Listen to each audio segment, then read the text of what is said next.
कहीं ना कहीं बहुत सिलेबस था, है ना। 10th से वो 11th की जर्नी बहुत ही ज्यादा डिफरेंट रही बाकी क्लासेस से। अब आप 12th में आ चुके हो। बोर्ड्स का जो डर है, डर मैम बाकी चीजों का नहीं, वो बोर्ड्स नाम से डर लगता है, तो उससे भी डरने की कोई जरूरत नहीं है। शुरुआत तो करनी है, बट कैसे करें? चलो पहला चैप्टर पढ़ने बैठ जाते हैं। नहीं, तो टाइम एक ऐसी चीज है जो आपको कहीं ना कहीं ऊपर भी ले जाएगी और नीचे भी ले जाएगी। समझ रहे हो मेरी बात को? जैसा बोर्ड में क्वेश्चन पेपर बनता है, जैसे चैप्टर से जैसे क्वेश्चंस पूछे जाते हैं, वैसा ही मैं आपको पढ़ाती हूँ। समझ गए होगे 11th का सिलेबस देख के? आखिरी मोमेंट पे स्क्रीनशॉट लेने से काम नहीं चलेगा, ना कुछ समझ में आएगा, और गलती दोहराओगे आगे वाली क्लास में दिक्कत आ जाती है। तो आपकी प्रैक्टिस भी होती जाएगी, क्वेश्चंस भी करते जाओगे तो कॉन्फिडेंस भी बढ़ता जाएगा। रिविजन का टाइम कब मिलता है मैम? अगर मैं बात करूं मैम, तो पता है आपको, आखिरी मोमेंट पे जब एग्जाम होगा ना, मैं पक्का मैम बोर्ड्स में 3 दिन की छुट्टी तो मिल जाएगी, कर लेंगे ना अपन रिविजन, कुछ नहीं होगा। Hello everybody and welcome to next toppers. My name is तापर ओमर, योर मिस एक्सेप्शन। एंड पहली चीज तो कॉन्ग्रेचुलेशंस। किस लिए मैम? क्योंकि आप कोई आम बच्चे नहीं हो, आप 11th की साइंस खत्म करके आए हो। ये कोई बहुत छोटी चीज नहीं होती है ना। कहते नहीं है छोटे छोटे मोमेंट्स को सेलिब्रेट करना चाहिए। तो उसी के लिए बोल रही हूँ कि कहीं ना कहीं बहुत सिलेबस था, है ना। 10th से वो 11th की जर्नी बहुत ही ज़्यादा डिफरेंट रही बाकी क्लासेस से।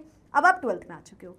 अब जर्नी कैसे होने वाली है, मुश्किल होने वाली है, कैसे क्या होने वाला है, सब कुछ डर भी लग रहा होगा, है ना। बोर्ड्स भी आने वाले हैं मतलब आने ही वाले हैं, है ना। और यही मानते हुए हर महीने चलना भी कि आने वाले हैं। ऐसा नहीं कि अभी बहुत टाइम है, क्योंकि बहुत टाइम सोचोगे तो वो टाइम कब निकल जाएगा पता भी नहीं चलेगा। ठीक है, नए क्लास में आ चुके हो, क्लास थोड़ी सी डिफरेंट रहने वाली है। 11th से पढ़ के आए हो तो आपको मतलब ऐसा डर तो नहीं होना चाहिए कि जो 10th से 11th में लगता है, उतना तो आपने जान लिया है कि कैसा सिलेबस होता है, क्या होता है ना। उतना आप मैच्योर हो चुके हो।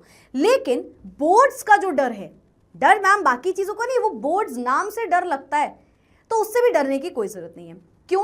क्योंकि ये क्लास कहीं ना कहीं क्लास 11th की क्लास से थोड़ी आसान रहेगी। बस आपको हर चीज बहुत फोकस्ड होकर चलना है, बहुत ही ज्यादा फूक फूक के कदम रखने हैं, कह सकते हैं ना। तो आज मैं आपको कुछ 5 ऐसी बातें बताऊंगी जो आपको फॉलो करनी है अब आने वाले पूरे साल में। ठीक है, कुछ गलतियां भी होती हैं जो आप पहले भी करते आए हो, है ना। ऐसा थोड़ी है कि कोई गलती नहीं करता, गलतियां होती हैं, बट कौन सी गलती नहीं करनी है, ये सब हम आज के वीडियो में जानेंगे। तो चलो शुरू करते हैं इस वीडियो को। सबसे पहली चीज है कि शुरुआत तो करनी है, बट कैसे करें? चलो पहला चैप्टर पढ़ने बैठ जाते हैं। नहीं, हर सब्जेक्ट में ये काम करना, ठीक है। हर सब्जेक्ट में, मतलब मैं केमिस्ट्री एजुकेटर हूं, बट आपको ये हर सब्जेक्ट में काम करना है। हर सब्जेक्ट का सिलेबस नोट करो, बाय हार्ट उस सिलेबस को समझो।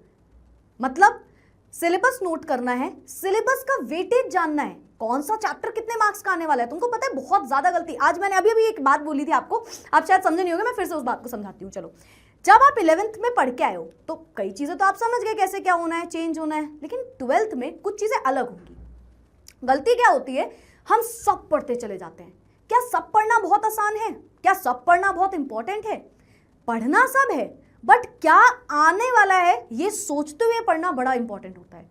एक इंसान होता है जो पूरे सुबह से लेकर रात तक पढ़ रहा है, हो सकता है बहुत अच्छा स्कोर ना किया हो सकता है दूसरे इंसान ने कम टाइम पढ़ा बट उसने स्कोर ज्यादा कर लिया। रीजन क्या है? रीजन ये है कि उसको पता है यार कि किस तरीके के क्वेश्चन आ रहे हैं। मतलब इन शॉर्ट अगर मैं बोलूं तो आपको नोट करना है अपना सिलेबस वेटेज वाइज। हमें यार पता है 11th में रिडॉक्स रिएक्शन बहुत पसंद था, हम उसी में दे दिया अपना 1 महीना हमने। तो अब रिडॉक्स रिएक्शन आता है कितने नंबर का है? 4 नंबर का है। फिर बाद में जाके पता चला पढ़ा तो बहुत था लेकिन इतने मार्क्स नहीं आए। यहां पे ऐसा नहीं करना, जो चैप्टर का जितना वेटेज है उसके अकॉर्डिंग उसे पढ़ना। कोई चैप्टर 6 नंबर का है तो ऐसा नहीं है कि हमने 6 नंबर के चैप्टर में बहुत ज्यादा टाइम दिया और जो 11 नंबर का ऑर्गेनिक में चैप्टर बैठा हुआ है उसमें हमने कम टाइम दे दिया। तो ये बहुत बड़ी गलती होती है। मैक्सिमम स्टूडेंट्स ये चीज करते हैं, मैक्सिमम से भी मैक्सिमम स्टूडेंट्स ये चीज करते हैं, क्योंकि उन्हें शुरुआत में किसी ने बताया ही नहीं होता। वो तो एंड मोमेंट में देख रहे होते हैं, अच्छा ये वेटेज है इस चैप्टर का, और बाद में तो वो पढ़ चुके होते हैं। तो शुरुआत में ही ये गलती मत करना, और ये चीज याद रखना कि आपको अपना सिलेबस नोट करना है, एंड सिलेबस कितने वेटेज का कौन सा चैप्टर है ये भी नोट करना है। या फिर जो मैं हमेशा बोलती हूँ वो कर लो, चैप्टर शुरू किया, चैप्टर के बगल में उसके नंबर लिख दिए, भैया ये चैप्टर इतने नंबर का है, हमको पहले ही पता है शुरू करने से। ठीक है, तो ये बड़ी इंपॉर्टेंट चीज है कि आपको अपना सिलेबस नोट करना है। दूसरी चीज, हम आपको बैच में आपका सिलेबस, आपको पूरा टाइम टेबल वगैरह दे चुके हैं।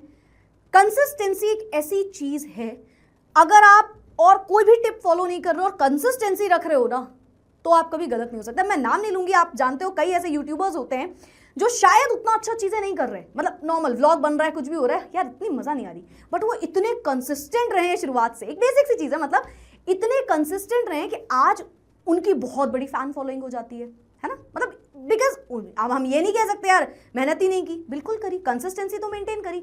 और हर चीज़ में ये चीज़ होती है, ऐसा नहीं है। मतलब अगर हम बोलते हैं यार पता है मम्मी ना मुझसे ज़्यादा अच्छा खाना बना लेती हैं, क्योंकि वो कंसिस्टेंट है, रोज़ वो काम हो रहा है उनसे। कंसिस्टेंसी मेंटेन करना इज़ वेरी इंपॉर्टेंट। मैम आप जब ये वीडियो बना रहे हो ना, आप बोल रहे हो हमने 12th शुरू करी, अरे हमारे तो एक एक चैप्टर खत्म भी हो गए, अच्छी बात है। बट हो सकता है नेक्स्ट मंथ जब तुम जाओगे ना, तुम वही बोलोगे हाँ मैम एक ही चैप्टर तो हुआ था, क्योंकि तब से वही चैप्टर पढ़ा है केवल। कंसिस्टेंसी बहुत इंपॉर्टेंट चीज़ होती है। कैसे होगी? रोज लाइव अटेंड करो, बैकलॉग्स क्रिएट ही मत होने दो। जब बैकलॉग्स होंगे नहीं तो फिर बाद में एक्स्ट्रा टाइम हमें कहीं देना ही नहीं है, रिविजन में दे देंगे हम वो टाइम। टाइम को बहुत समझो, टाइम एक ऐसी चीज़ है जो आपको कहीं ना कहीं ऊपर भी ले जाएगी और नीचे भी ले जाएगी। समझ रहे हो मेरी बात को? तो अटेंड करो, रोज अपनी लाइव क्लास को देखो, रोज लाइव क्लास देखो, जो भी टीचर जो पढ़ा रहा है उसे रोज अटेंड करो। मेक श्योर बैकलॉग्स ना हो सकता है कभी कोई बहुत इंपॉर्टेंट काम आ गया हो, बैकलॉग हो गया हो, रिकॉर्डेड देख लो उस क्लास को, बट आपको रोज आना है। ऐसे नहीं कि यार रिकॉर्डेड तो मिल ही जाएगा, कभी भी पढ़ लेंगे, हम अपने टाइम के अकॉर्डिंग पढ़ेंगे, नहीं, रोज लाइव क्लास में आओ। क्योंकि जो आपको हम पढ़ाएंगे, मैं अगर आप अपने सब्जेक्ट की बात करूं, जैसा बोर्ड में क्वेश्चन पेपर बनता है, जैसे चैप्टर से जैसे क्वेश्चंस पूछे जाते हैं, वैसा ही मैं आपको पढ़ाती हूँ, वैसा ही एज इट इज मैं आपको पढ़ाती हूँ कि यार इस चैप्टर में ना ये है। क्लास में ही सब कुछ मिल जाएगा आपको, बाकी सारे पॉइंट्स आपके हो जाएंगे। अगर आप ये वाला पॉइंट, अगर आपने मान लो ये वाला पॉइंट जो लिखा हुआ है इसको फॉलो कर दिया थ्रू आउट द ईयर, बाकी पॉइंट्स आपके अपने आप होते चले जाएंगे, बस थोड़ी सी मेहनत लगेगी। ठीक है, चलो थर्ड आते हैं हम, अपने नोट्स खुद बनाओ। देखो यार ये क्लास मैं कोई डराने नहीं आई हूँ आपको कि बहुत मुश्किल होने वाला है, बहुत मुश्किल और आसान आप ही के ऊपर होती हैं चीज़ें। अच्छे से शुरुआत से ही प्रैक्टिस करते हुए, सही तरीके से पढ़ते हुए चलोगे, सही डायरेक्शन में चलोगे, चीज़ें आसान लगेंगी। मतलब एक क्लास के दो बच्चों को उठा लो, एक कोई बोल सकता है बहुत इजी थी ये क्लास, दूसरा बोलेगा बहुत डिफिकल्ट थी। दोनों के प्रिपरेशन में मेथड ऑफ प्रिपरेशन डिफरेंट रहे होंगे। ठीक है, तो पर्सपेक्टिव आपको खुद ही सेट करना है कि इजी है या डिफिकल्ट, वो आपके ऊपर हो जाता है कि आपने कैसे प्रैक्टिस करी है ना। अपने नोट्स खुद से बनाते हुए चलो। समझ गए होगे 11th का सिलेबस देख के, आखिरी मोमेंट पे स्क्रीनशॉट लेने से काम नहीं चलेगा, ना कुछ समझ में आएगा और गलती दोहराओगे आगे वाली क्लास में दिक्कत आ जाती है। ठीक है, तो 12th में स्पेशली बहुत अच्छे बेहतरीन नोट्स बनाना। और इसीलिए मैंने पहला पॉइंट आपको बोला था कि जब भी चैप्टर लिखो उसका वेटेज लिखो। नोट्स तो ऐसे ही होता है ना, यही तो सारे नोट्स आ जाते हैं, है ना, निमोनिक्स मेंशन करते जा रहे हैं, है ना। मैं नहीं कह रही यार blue pen, white pen, yellow pen, black pen, red pen सब लेके डिजाइन बनाओ, फिर इंपॉर्टेंट के आगे फूल बना दो, नहीं, कोई जरूरत नहीं है। कुछ भी करो, एक ही पेन से पूरे नोट्स बनाओ, बट हाईलाइट को अंडरलाइन कर लो, कुछ भी अपने हिसाब से हाईलाइट कर दिया कि ऐसे होना है भाई, ये चीज़ तो बहुत इंपॉर्टेंट है, स्टार बना दिया, ये चीज़ बहुत इंपॉर्टेंट है, ये सब बड़ा काम आएगा। ठीक है, so you have to make your own notes this time. Teacher ने जो भी पढ़ाया है हम आपको पीडीएफ प्रोवाइड कर देंगे, बट अगर आप ये सोचो एंड मोमेंट पे उसी पीडीएफ से पढ़ लेंगे, नहीं, खुद के नोट्स जब बनाओगे तो खुद ही तरीके से, अब आप जो अपने नोट्स बनाते हो ना वो आप अपने लिए बना रहे हो, तो सिंपल सी बात है, आपको पता है कि यार ये ना मैम ने तो ऐसे लिख दिया, बट यार शायद ना मैं इसको ना हिंदी में लिखूंगा तो मुझे याद हो जाएगा, तो आपने अपने हिसाब से लिख लिया उसको। ठीक है, क्योंकि हर स्टूडेंट अलग होता है। ठीक है, तो you have to make your own notes, this is very very very important. Now सब कर लेते हैं, सब कुछ होता जाता है, बट एग्जाम में जाके तो क्वेश्चन ज़्यादा कर ही नहीं पाते। क्यों? क्योंकि कॉन्फिडेंस ही बिल्ड नहीं हुआ क्वेश्चन कैसे करते हैं। और कॉन्फिडेंस कैसे आएगा? टेस्ट देके।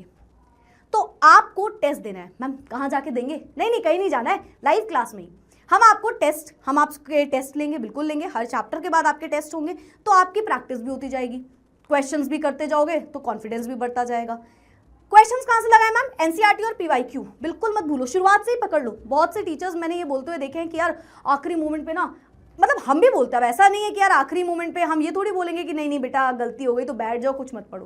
बिल्कुल, फिर तो करना ही पड़ेगा कि भाई 10 ईयर लगा लो, ये कर लो। कोशिश करो टॉपिक वाइज क्वेश्चन लगाते हुए चलो। टॉपिक वाइज ही आप देख ले रहे हो यार कि अच्छा 10 साल में ऐसे, 10 साल नहीं मैं कह रही हूँ, लास्ट के 3-4 साल 5 साल भी देख लो, 5 साल देख लोगे इनफ है।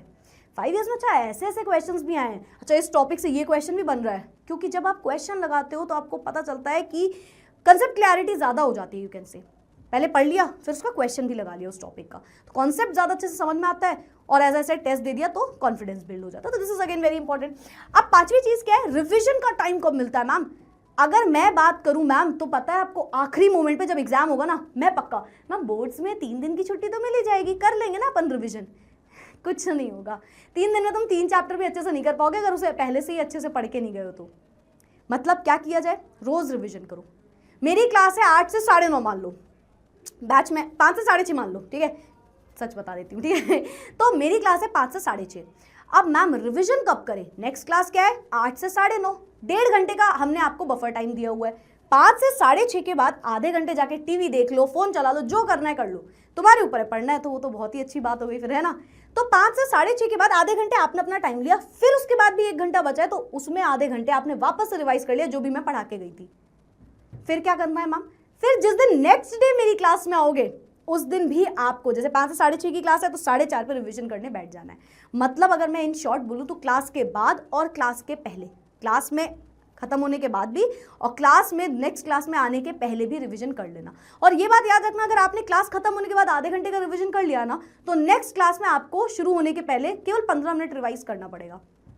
मतलब एक दिन क्लास खत्म होने के बाद अगर ऑलरेडी आपने आधा घंटा दे दिया है तो नेक्स्ट डे आपको उसको रिवाइज करने में वापस से सिर्फ 15 मिनट लगेगा और आपकी मेमोरी बहुत ही ज्यादा शार्प होती चली जाएगी इससे, ठीक है। तो जब आप नेक्स्ट चैप्टर पढ़ रहे होगे या नेक्स्ट टॉपिक पढ़ रहे होगे जो भी, तो आपको पहले का भूलोगे नहीं आप, ठीक है। जो भूला वाला कंसेप्ट चलता है वो नहीं होना है इस बार, ठीक है। So you have to do revision every single day, ठीक है। So this is again very important and yeah that's it, that's all about this video. I hope so आप समझ गए होगे।